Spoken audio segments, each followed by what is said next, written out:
On va maintenant voir la définition formelle de la limite.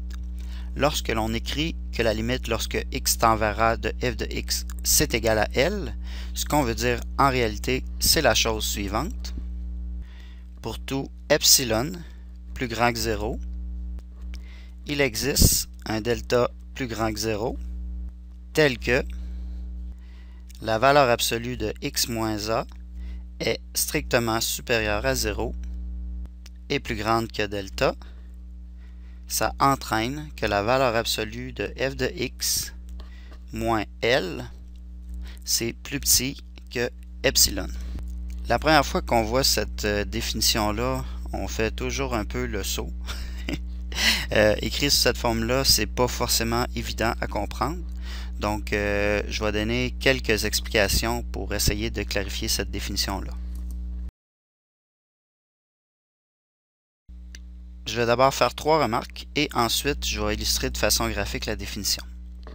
Premièrement, lorsque l'on dit que 0 est supérieur à la valeur absolue de x moins a, on peut d'abord remarquer qu'étant donné qu'il y a une valeur absolue, c'est sûr que le x moins a va donner une quantité positive, mais étant donné que ça doit être supérieur à 0, à ce moment-là, on va obtenir que le x est différent de a.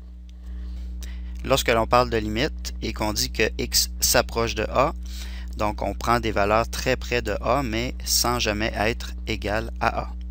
Comme deuxième remarque, je vais réécrire la valeur absolue de x moins a plus petit que delta comme un intervalle. Donc si on élimine la valeur absolue, on va avoir que x moins a va être compris entre moins delta et delta. Ce qui veut dire que si on isole le x, on va obtenir que a moins delta est plus petit que x et que x est plus petit que a plus delta. Donc, on vient de définir un intervalle sur lequel x va être situé. C'est ce qu'on va appeler un voisinage.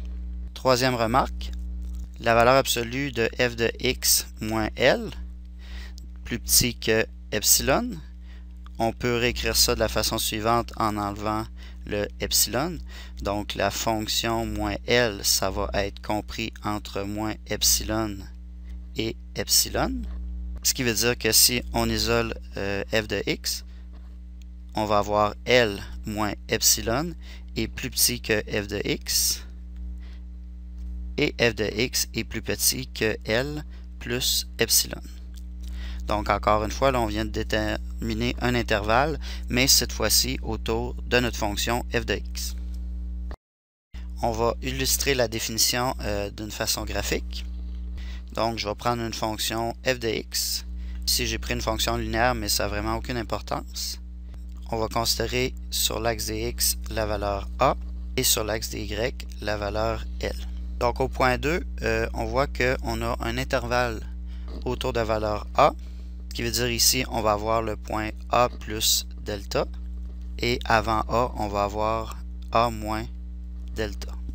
Ça nous définit autour de a un voisinage de rayon delta du point A. Et la partie 3 de la définition, ça nous définit aussi un voisinage autour de L. La borne supérieure sera L plus epsilon et la borne inférieure L moins epsilon. Donc lorsque dans la définition intuitive, on mentionne que x s'approche de la valeur a, ça veut dire qu'il va être compris dans notre voisinage autour de a.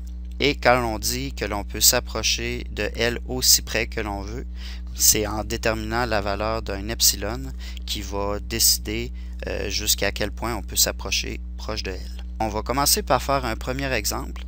Mon premier exemple va être purement théorique, là, donc le but de cet exemple-là, ça va être d'essayer de vous faire comprendre un peu plus la définition qu'on vient de voir.